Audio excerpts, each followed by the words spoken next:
Existe un momento exacto en el que el ventilador interno de una computadora empieza a rugir.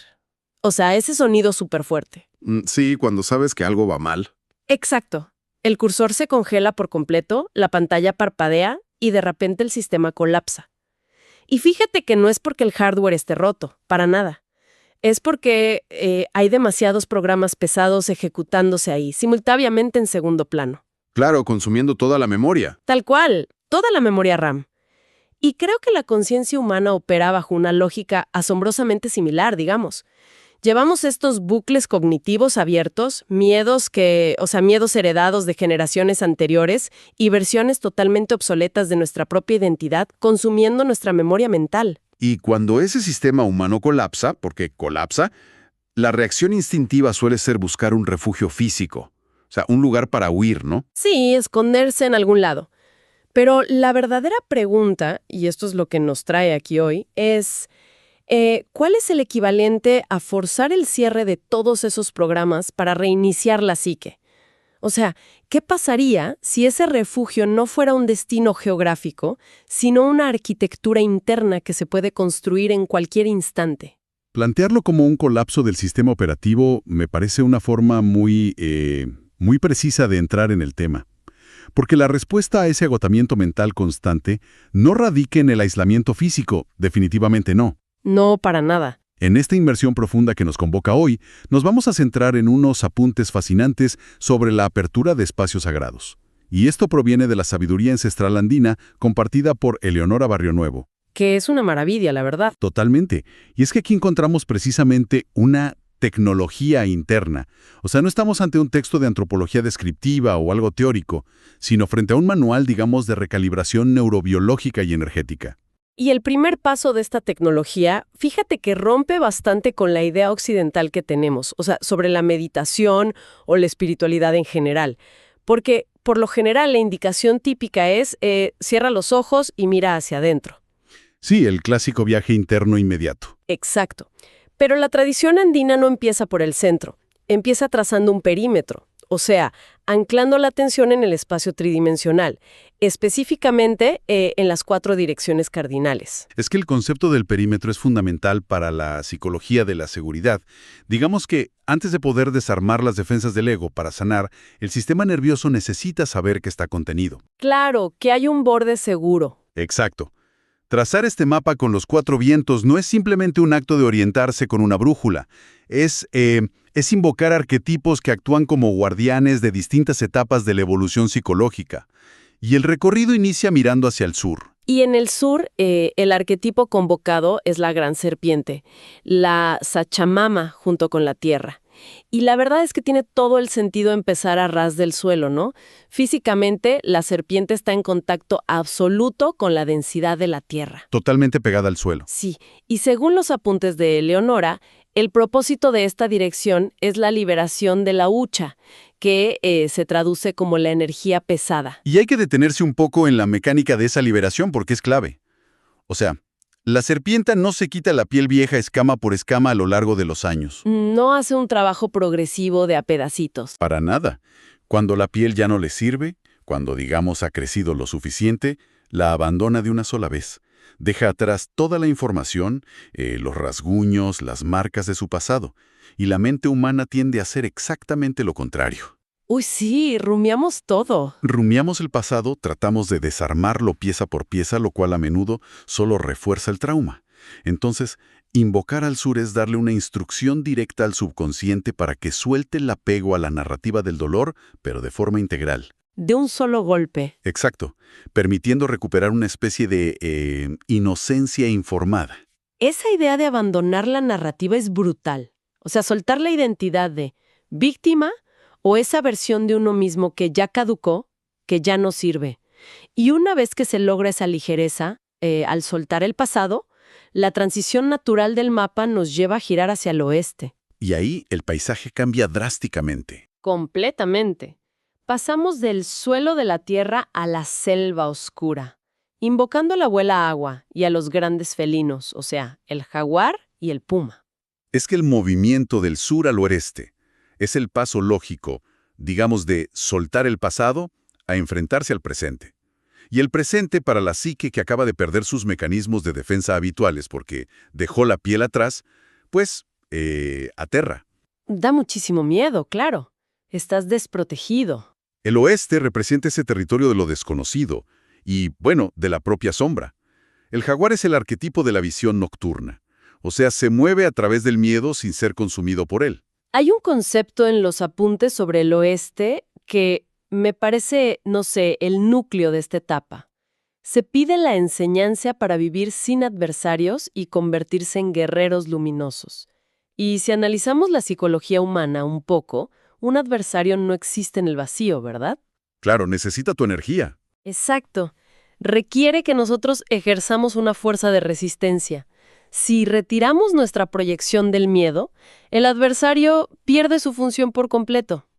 Esa es la mecánica exacta de la proyección junguiana, o sea, vemos enemigos afuera porque no hemos integrado al jaguar adentro. El guerrero luminoso no es un soldado que va a la batalla con espada y escudo. No, no es alguien que pelea. Es alguien que ha dejado de luchar porque ya no percibe el entorno como una amenaza constante.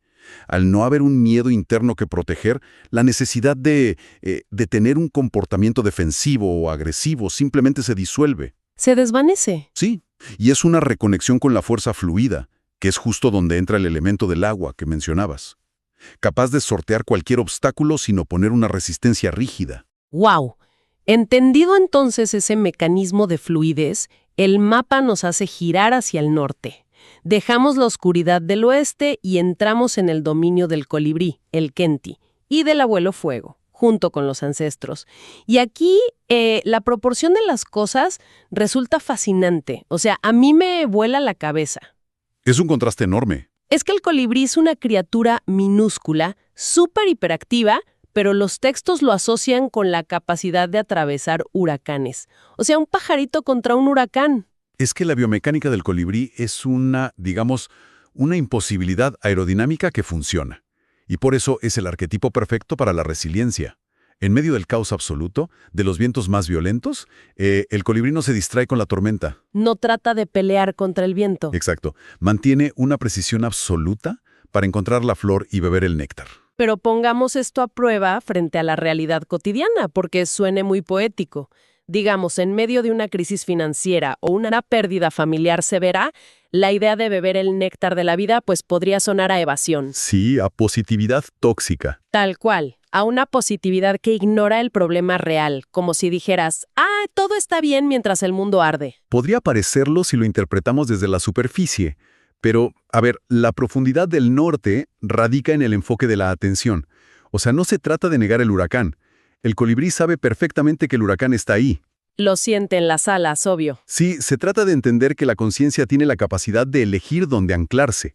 En medio del trauma más denso, encontrar un micromomento de belleza o quietud no es evasión, es una táctica de supervivencia pura para el sistema nervioso. Qué fuerte eso, una táctica de supervivencia. Es anclar la mente en el presente absoluto, que es el único lugar donde la ansiedad, que es básicamente una anticipación del futuro, pues no puede existir. Y tiene todo el sentido que en esta misma dirección se invoque al abuelo fuego y a los ancestros. Es como buscar en la red de nuestro linaje aquellos momentos de supervivencia y sabiduría. Escuchar qué hicieron los que vinieron antes cuando enfrentaron sus propios huracanes. Claro, es recuperar la memoria celular de la supervivencia humana. Al conectar con los ancestros en el norte, se busca la voz de la experiencia destilada, o sea, sin las distorsiones del ego. Y esa claridad presente es el trampolín perfecto para la última dirección del plano horizontal. El este. El amanecer. Aquí es donde se invoca al abuelo aire y al cóndor o al águila. Venimos de la tierra con la serpiente, de la selva oscura, del nivel de las flores con el colibrí, y de repente la perspectiva se dispara hacia la estratosfera. Es un zoom out brutal. El este provee la macrovisión. A la altitud a la que vuela el cóndor, las fronteras desaparecen. Los obstáculos que abajo parecían gigantes, pues desde arriba parecen relieves menores. Y los apuntes mencionan que esta visión permite cortar contratos kármicos, que es una frase pesada. Sí, suena muy místico. Exacto. Analicemos ese concepto de cortar contratos kármicos, fuera del misticismo habitual. Si observamos un patrón destructivo en nuestra vida desde la perspectiva del colibrí, o sea, estamos muy inmersos en él en el medio del huracán. Muy cerca del problema. Pero si tomamos la visión del cóndor y nos alejamos lo suficiente, podemos ver todo el mapa de nuestra biografía. Vemos que llevamos, no sé, 10 años tropezando con la misma piedra porque creemos que es el único camino. Al ver la imagen completa, pues simplemente elegimos caminar por otro lado. Es que el contrato se corta no por un acto de magia externa. Se corta porque la conciencia se expande hasta el punto donde la repetición del patrón pierde todo sentido evolutivo, digamos. Te das cuenta de que tú mismo estabas sosteniendo el bolígrafo que firmaba ese contrato una y otra vez. ¡Wow!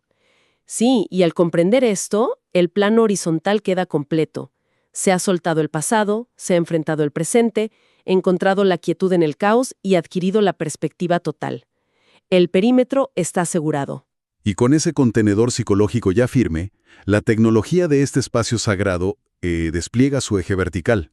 Pasamos a conectar lo que está arriba con lo que está abajo, el Padre Cielo y la Madre Tierra. Se invoca al sol, el Inti Taita, a la luna, y se le pide al cielo que organice el orden natural, ¿no? Que sincronice la vida cotidiana. Pero luego, fíjate que la atención baja drásticamente hacia la Madre Tierra. Y este es un punto de anclaje vital en esta sabiduría. Se reconoce a la Tierra no solo como, la superficie sobre la que caminamos, sino como la fuerza que sostiene toda la biología.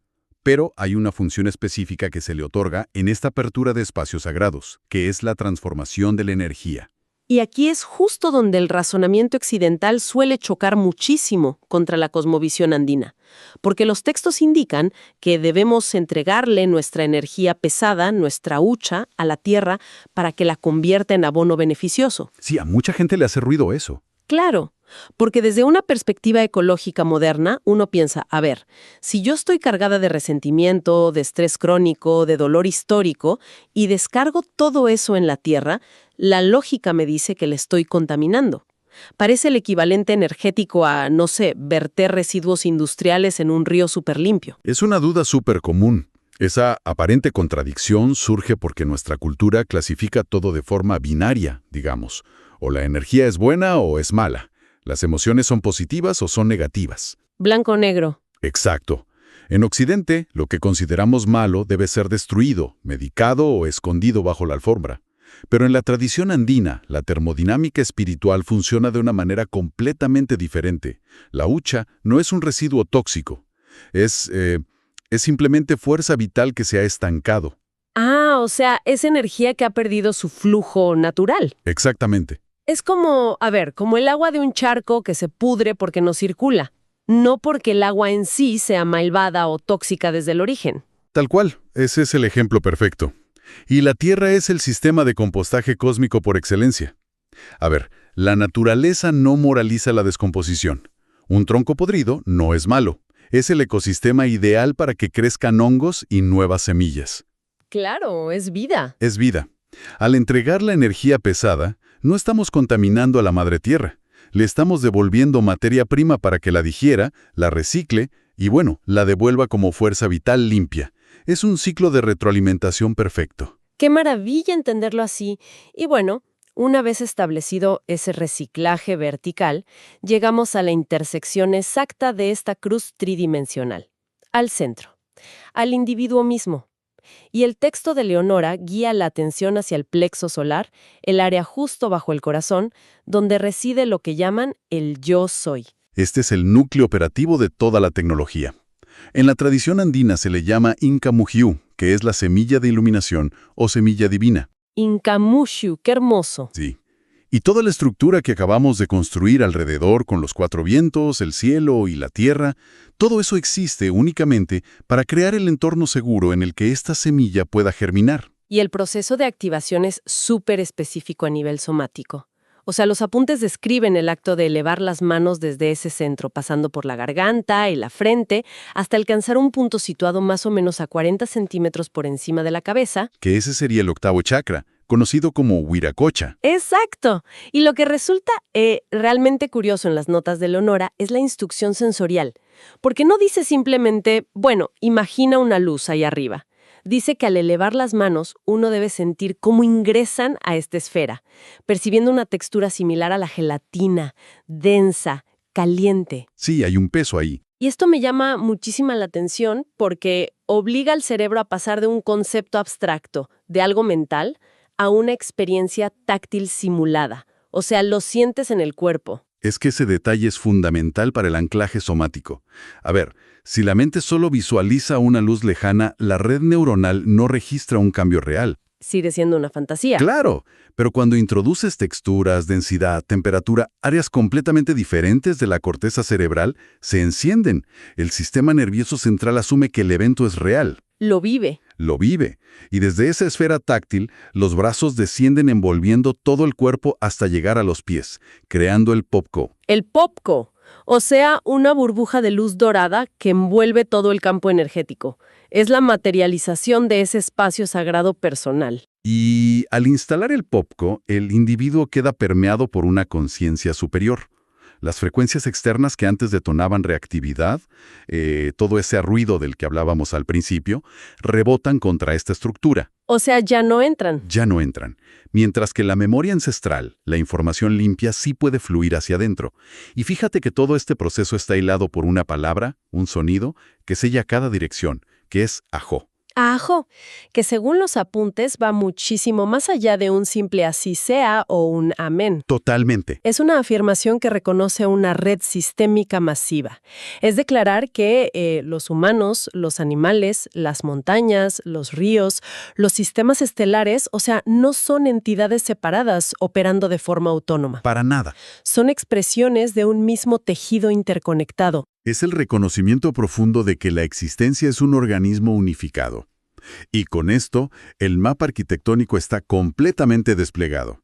Es un sistema intrincado, preciso, psicológicamente impecable, la verdad, para recuperar el gobierno sobre la propia mente y energía. Y sin embargo, y aquí viene el giro, existe una trampa monumental en la forma en que solemos consumir este tipo de información hoy en día. A ver, tenemos todo el esquema. Hemos desglosado la neurobiología de la serpiente, la psicología del jaguar, el anclaje táctil del octavo chakra y el compostaje de la tierra. Tenemos el mapa completo, sí. Pero desde la perspectiva de Eleonora Barrionuevo, tener toda esta información almacenada en el intelecto tiene un valor práctico cercano a cero. Cero absoluto, porque la mente analítica, por más brillante que sea para diseccionar conceptos, y a todos nos encanta entender las cosas, no es el vehículo de la transformación. No lo es. La filosofía central de este conocimiento andino, del Samin Chacuy, o reseteo energético, es empírica, es experiencia pura. O sea, uno puede leer sobre las propiedades del fuego durante décadas, conocer su temperatura exacta, su composición química, todo. Puede ser un experto en fuego. Sí, pero eso no te va a quitar el frío hasta que acerques las manos a la llama. Es el síndrome moderno de la acumulación espiritual. Hay una tendencia enorme a coleccionar doctrinas, filosofías y mapas conceptuales, como si la simple acumulación de datos fuera a provocar un cambio celular. Y no pasa. Y no pasa. Por eso, en este análisis que estamos haciendo, existe una ausencia deliberada. Quienes nos escuchan se habrán dado cuenta de que no hemos detallado las palabras exactas del rezo, ni el protocolo ceremonial minuto a minuto para abrir y cerrar el espacio. Es que dar un guión mecanizado arruinaría la eficacia de la tecnología. La tradición andina enseña que las palabras deben nacer de la verdad del momento, no de una repetición robótica. No es repetir como loro. Claro. Entender la función de cada arquetipo es el paso preliminar, es el menú.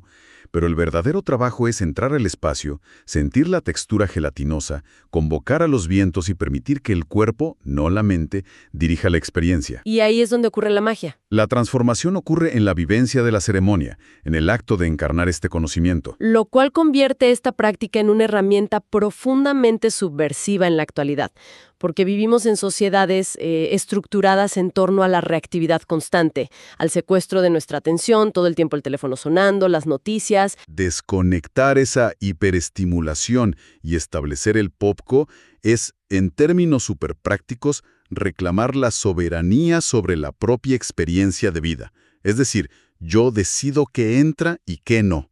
Y para quienes encuentran en esta inmersión profunda una resonancia, algo que les vibre, para aquellos que sientan que, bueno, ya han acumulado suficientes mapas y están listos para empezar a caminar el territorio de verdad, este análisis funciona simplemente como el marco de la puerta. Apenas asomándose. Sí, el trabajo de Eleonora Barrionuevo ofrece un universo de profundidad tremendo para aquellos que estén dispuestos a sumergirse en la experiencia directa. Porque el camino de la sabiduría andina no se agota en la teoría. La invitación que subyace en todo este conocimiento, el llamado real, es dar el paso hacia la vivencia. Quienes deseen continuar desgranando estos conceptos, que de verdad los recomiendo, pueden ir directamente al canal de YouTube de Eleonora, donde van a encontrar, horas de contenido para seguir expandiendo esta visión. Resulta súper útil suscribirse y activar las notificaciones, la campanita, para mantener esta información presente en el día a día. Y también compartirla con otros que estén buscando esto. Totalmente. Además, el trabajo diario y las reflexiones más constantes de Eleonora se encuentran en su perfil de Instagram, que es @EleonoraBarrionuevo. Así, todo junto. Y para quienes buscan algo más profundo, ¿no? Porque hay gente que siente el llamado. Para aquellos que busquen integrar esta tecnología de forma definitiva, formándose no solo para su propia sanación, que ya es inmenso, sino para convertirse en compartidores activos de esta tradición, Acompañar a otros. es pasar de leer el libro a escribir la historia viva. Al final de todo este recorrido maravilloso por arquetipos, direcciones y chakras, surge una idea final que a mí me resulta bastante inquietante para llevarnos a reflexionar. Durante siglos la humanidad ha invertido, una cantidad incalculable de recursos en construir arquitecturas físicas de seguridad. Muros de hormigón, alarmas de última tecnología. Fronteras gigantes, cerraduras acorazadas. Siempre asumiendo que el peligro es una fuerza externa que viene a invadir nuestro espacio físico. Pero, cabe preguntarse si nuestra obsesión moderna por fortificar el mundo material no es, en realidad, un mecanismo de compensación psicológica. Un síntoma de algo más profundo. Un síntoma evidente de que hemos olvidado por completo cómo construir la arquitectura invisible de nuestro propio espacio sagrado interno.